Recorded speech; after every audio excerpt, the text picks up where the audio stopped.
جنت اور جہنم عام طور پر جو انسان کی فطرت ہے اور جس سانچے میں انسان کو ڈھالا گیا ہے، پیدا کیا گیا ہے، اگر وہ نتیجے سے مبرہ ہو جائے، نتیجے سے آزاد ہو جائے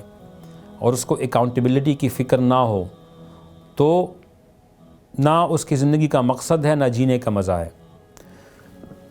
جب اکاؤنٹیبلٹی کی فکر ہو اور نتیجہ اس کے سامنے آنا ہو تو اپنے مطلوبہ نتیجے کو، جو ڈیزائرڈ ریزلٹس ہے، ان ریزلٹس کو حاصل کرنے کے لیے وہ پھر محنت کرتا ہے۔ تو جو اس پر یقین رکھتا ہے ان چیزوں پر تو وہ پازیٹیوٹی دکھاتا ہے، اور جو اس کو لائٹ لیتا ہے تو وہ نگیٹیوٹی دکھاتا ہے۔ ایک دفتر میں دو بندے کام کرتے ہیں، ایک اپنے طور پر اوقات کا بھی خیال رکھتا ہے، جو اس کے JDs ہیں، جاب ڈسکرپشنز ہیں، اس کا بھی خیال رکھتا ہے، اسپیسیفیکیشنز کا بھی خیال رکھتا ہے، اپنی ذمہ داریوں کا بھی خیال رکھتا ہے، اور اپنے کاموں کو اپنے اوقات پر اچھے طریقے سے ویل پریزنٹڈ کرتا ہے۔ تو ظاہری بات ہے جو اس کا باس ہوتا ہے، جو مالک ہوتا ہے، اس کو at the end of the day salary بھی دیتا ہے، سیلری کے ساتھ اس کو انسینٹیوز بھی دیتا ہے، اس انسینٹیوز کے ساتھ اس کو بونسز بھی دیتا ہے، اور بونسز کے ساتھ اس کو اور بھی چیزیں دیتا ہے جو کہ اس کے لیے لازم نہیں ہوتی۔ تو دینے میں وہ خوشی کا اظہار بھی کرتا ہے۔ جو کام چوری کرتا ہے، ٹائم پہ نہیں آتا اور وقت کا خیال بھی نہیں رکھتا، ذمہ داریوں کا بھی احساس نہیں رکھتا، تو آہستہ آہستہ اس کی سیلریاں کٹتی ہیں، اس کو وارننگ دی جاتی ہے، اور وارننگ کے بعد اس کو فائر کر دیا جاتا ہے۔ اور اگر وہ کوئی جرم کا یا کسی نقصان کا مرتکب ہوتا ہے تو اس نقصان کا ازالہ بھی اس سے کروایا جاتا ہے۔ یہ تقریباً تمام کمپنیوں کی HR پالیسیز کے اندر یہ چیزیں ڈکلیئرڈ ہوتی ہیں۔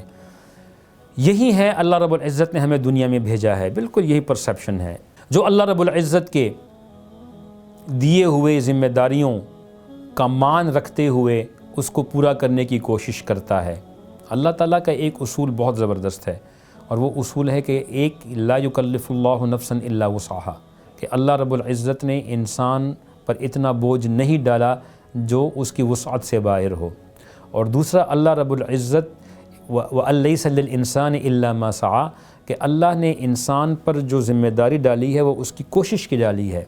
نتیجہ اللہ پاک خود دیں گے۔ تو انسان اگر کوشش کرے گا، وَالَّذِينَ جَاهَدُوا فِينَا، کہ اللہ پاک کے راستے میں جو بندہ کوشش کرتا رہے تو اللہ فرماتے لَنَهْدِيَنَّهُمْ سُبُلَنَا، ہم اس کے لیے کئی سبیلیں یہ کھول دیں گے۔ تو اگر یہ کوشش کرتا رہے گا اور اکاؤنٹیبلٹی کے ڈر سے یہ جو منہیات ہیں، اللہ کی جو حدود ہیں، اس کو کراس نہیں کرے گا، اور اللہ نے جن چیزوں سے منع کیا ہے اس سے منع ہوگا، تو نتیجے کے اعتبار سے اس شخص کے لیے جنت ہے۔ اور جنت کیا ہے؟ جنت بنیادی طور پر من پسند زندگی گزارنے کا نام ہے۔ اس کی جو تعریف ہے وہ میرے نبی نے ایسے کی ہے کہ بھئی ایسی جنتوں میں داخل ہوں گے کہ لا عین رأت، کسی آنکھ نے اس کا مشاہدہ نہیں کیا، ولا اذن سمعت، نہ کسی کان نے اس کی تعریف سنی ہے، ولا خطر علی قلب بشر، نہ انسان کے دل میں اس کی کوئی جھلک آئی ہے، کوئی خیال آیا ہے۔ ایسی چیزیں اللہ رب العزت نے بیان فرمائی ہیں۔ پھر قرآن میں، حدیث میں جنت کی بہت سی نعمتوں کا ذکر ہے کہ باغات ہیں، اس کے اندر شہد کی نہریں ہیں، اور دودھ کی نہریں ہیں، اور پانی کی نہریں ہیں، اور پاک شراب کی نہریں ہیں، اور انسان کے دل میں جو آئے گا وہ ہوگا، اور خوبصورت ہے، اور اس کے محلات سونے چاندی کی اینٹوں سے بنے ہیں، اور زمرد اور مرجان کے پتھر وہاں پر ہیں، وہاں کا گھارا مشک اور عنبر کا ہے، اور اس کو تکلیف نہیں ہوگی، اور کھانا پینا بھی مزے کے لیے ہوگا، تفقہ کے لیے ہوگا، ضرورت کے لیے نہیں ہوگا، خواب اور نیند بھی ضرورت کے لیے نہیں ہوگی بلکہ مزے کے لیے ہوگی، خوبصورتی ہوگی، جوانی ہوگی، بیماری نہیں ہوگی، سلامتی ہوگی۔ یہ وہ تمام تصورات ہیں جو ہماری عقل کے مطابق ہمیں بیان کیے گئے ہیں، کیونکہ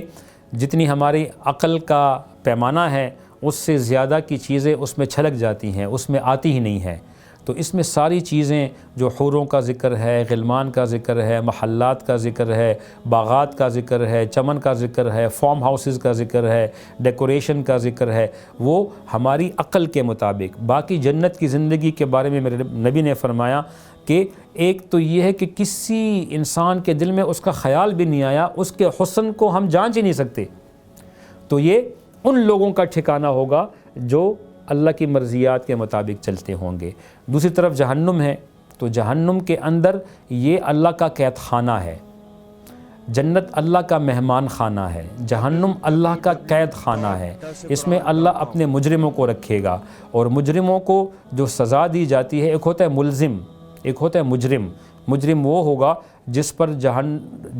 جرم قیامت کے دن ثابت ہو جائے، اور تھانے میں وہ ریمانڈ اس کی چلتی رہے گی، تو قبر میں اس کا یہ ملزم ہوگا، اور اس کی ریمانڈ چلتی رہیں گی۔ قیامت میں جب عدالت لگے گی اور اس پر الزام ثابت ہو جائے گا تو یہ مجرم ہو جائے گا، تو اللہ کے مجرموں کی جگہ پھر جہنم ہے، وہ قید خانہ ہے۔ اس میں پھر اللہ تعالیٰ کے عذابات ہیں، اور اس کے عذاب ایسے ہیں کہ وہ تصور سے بھی باہر ہے۔ اس میں کنسنٹریشن کیمپس ہیں، اس میں آگ کے تکیے ہیں، اس میں آگ کا اوڑھنا ہے، اس میں آگ کا بچھونا ہے، اس میں سانپوں کا ہونا ہے، بچھوؤں کا ہونا ہے، ان کا ڈنک مارنا ہے، آگ کا جلانا ہے،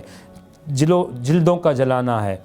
کلما خبت زدناہم سعیرا، اللہ فرماتے ہیں کہ جب جب وہ آگ بجھنے لگے گی، زدناہم سعیرا، ہم اس آگ کو اور بھڑکا دیں گے۔ مأواہم جہنم، ان کا ٹھکانہ جہنم ہے۔ تو جہنم اللہ کا قید خانہ ہے، اللہ ہم سب کو بچائے وہاں سے۔ تو ایک اللہ کا مہمان خانہ ہے، ایک اللہ کا قید خانہ ہے۔ اس مہمان خانے اور قید خانے کے درمیان میں ایک دیوار ہے جس کو اعراف کہا جاتا ہے۔ جن کے اعمال نیکیوں کے وزن بھاری ہوں گے ان کے لیے اللہ کا مہمان خانہ ہے،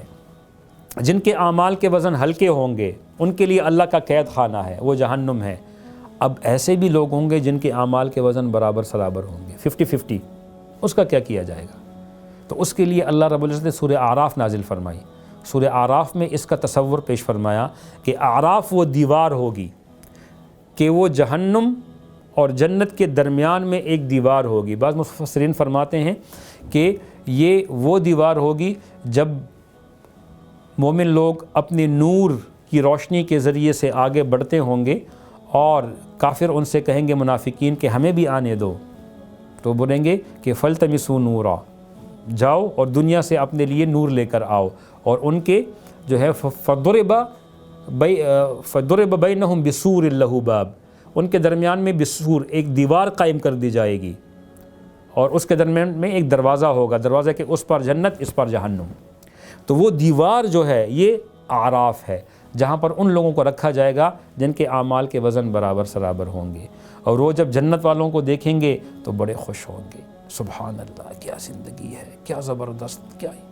اور جب ان کا رخ جہنم والوں کی طرف پھیرا جائے گا، قرآن میں لفظ آیا ہے ان کا رخ پھیرا جائے گا، کیونکہ آدمی اچھے نظارے دیکھنا چاہتا ہے نا، برے نظارے تو نہیں دیکھنا چاہتا۔ جب پھیرا جائے گا تو فوراً اس طرح رخ کرنا چاہیں گے، تو ان کی چیخ پکار، غوغا، شور، غل، ایک دوسرے پر لعنت، ایک دوسرے کو الزام تراشی، ایک دوسرے کو جو ہے وہ ڈی موٹیویٹ کرنا، تمہاری وجہ سے، تمہاری وجہ سے۔ جب یہاں دیکھیں گے تو سلامتی ہی سلامتی ہوگی، اللہ کی طرف سے سلام قولا من رب الرحیم، فرشتوں کی طرف سے تحیتہم فیہا سلام، اور آپس میں یعنی ان کا جو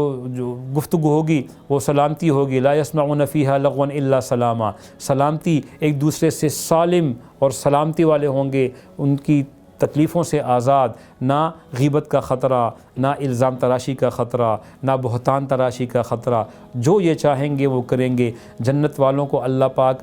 بعض مفسرین نے 3 فرمایا، بعض نے 2 فرمایا، 2 صفات عطا فرمائیں گے۔ اللہ پاک ہمیشہ رہیں گے تو یہ جنتی بھی ہمیشہ رہیں گے، ان کو موت نہیں آئے گی، اور اللہ کے ارادے کا نام وجود ہے، تو اللہ جس چیز کو کرنا چاہے تو اس کے لیے اللہ کا کن کہنا کافی ہوتا ہے، تو اللہ پاک ان جنتیوں کو بھی یہ صفت دے دیں گے کہ یہ جو چاہیں گے بس کن کہہ دیں گے، فیکون، وہ چیز ہو جائے گی۔ تو آپ چشم تصور میں لے کر آئیں جنت کی زندگی کو، کیا یہ حسین زندگی ہوگی، جہاں بیماری نہیں ہے، جہاں بڑھاپا نہیں ہے، جہاں غم نہیں ہے، جہاں فریب نہیں ہے، جہاں دھوکہ نہیں ہے، جہاں جھوٹ نہیں ہے، جہاں پولوشن نہیں ہے، جہاں لوگوں کے ساتھ لڑائی جھگڑا نہیں ہے، جہاں کسی کو مارنا،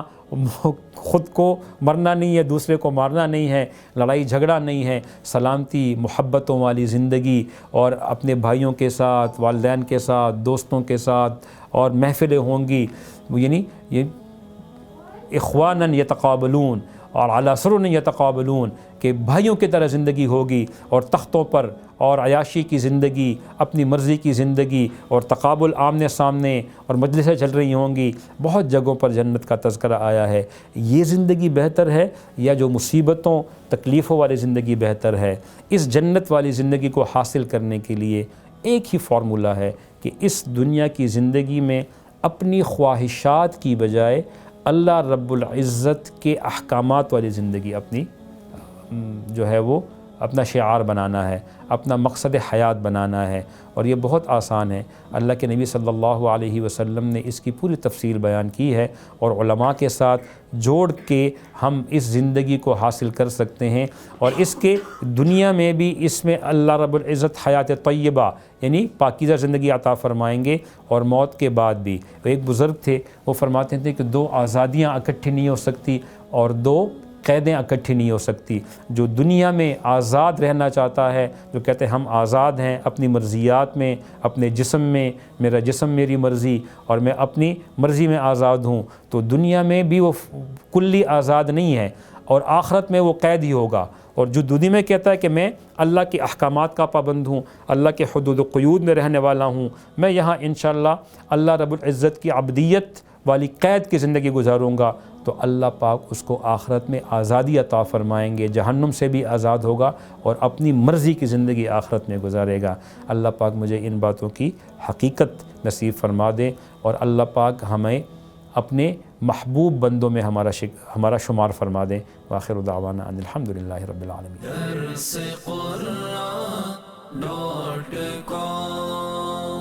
www.darsequran.com